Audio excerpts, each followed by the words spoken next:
All right, doing rolling credits is exactly the same as making a name tag or anything like that. You just want to actually make it roll on the screen. So we're going to still go up to new and go down to legacy title, and we're just going to call it credits.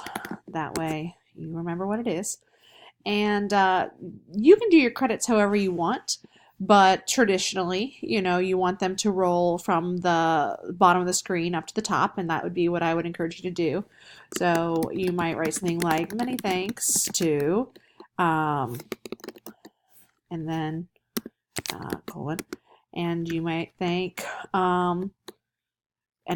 everyone that you use their footage of. And I would encourage you, if you do interview someone and you don't use their footage, to still thank them because they still took the time, and anyone else who helped you along the way. So for example, you might put down, right, we interviewed Miss Smith, Mrs. Brunetto, and you can find these names on Canvas, etc. All right, so once you have them all, and it can go off the screen. So if it goes off the screen and down here I'm typing, you can, it will eventually roll up. So you'll see that in a second. So once I've got my credits and I'm done, you're going to go to this little tiny icon over here that's got the arrow facing up and the arrow facing down. I have no idea what this icon is called. I call it the double arrow icon. And you're going to click on it, and you're both going to click on roll, but you also have to click two things: start off screen and end off screen. All right, so this is what's going to actually make it scroll. If you just clicked rolling credits, it wouldn't roll. All right, so now you can click out of here, and then you want to go to your project screen, and it will be at the bottom, but since I have nothing here, you'll just pull it over to your timeline, and it will slowly move over. Okay, and so now if you watch, now maybe you want it to go slower. Maybe you want it to go slower. If you want it to go slower, you have to make it longer. So now it'll roll slightly slower, and it will go even slower if I make this bigger. So right now it's basically, how long do you want it to take? Do you want it to take 20 seconds for the whole thing to scroll? If so, I put it at 20 seconds, and you'll notice it's much slower.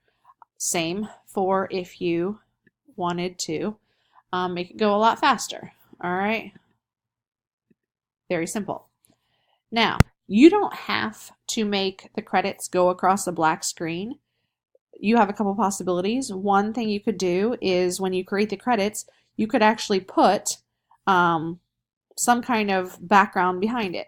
Maybe I want it to be on a white screen, and I want my credits to be I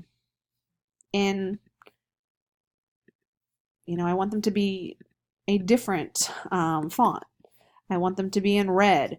All right, it's up to you. But what I might encourage you to do, rather than do that, is to put it over an image. Maybe some of your B-roll, for example, that wasn't good enough. So I might take a cute picture that I already have. Move my credits up one and move that there. And then I'm going to roll my credits over it. All right. So now, rather than just looking at the names, and I can make either of those however long so that it matches throughout. And the only thing is, I can't take this photo and put it on this right side. At least I don't think you can. Or I'm not currently able to tell you how to do that, let's say. I assume you could probably do almost anything. The other thing is, a lot of times when you bring in a photo, you might see that it's really small. And one thing you can do is right-click on it and go to either scale to frame size, which you notice a little bit of change there. So that's what it went from, that to scaling to frame size, and which I've just redone. Or you can right-click on it and say set to frame size, which is the same thing in this case. It's not going to smush it out and make, not smush it out, it's not going to stretch it out and make it fit the entire screen ever. The other possibility you have is you can actually zoom in on it, but the precision here, it's zooming in on your credits too. So you don't generally want to zoom. You want it to fit.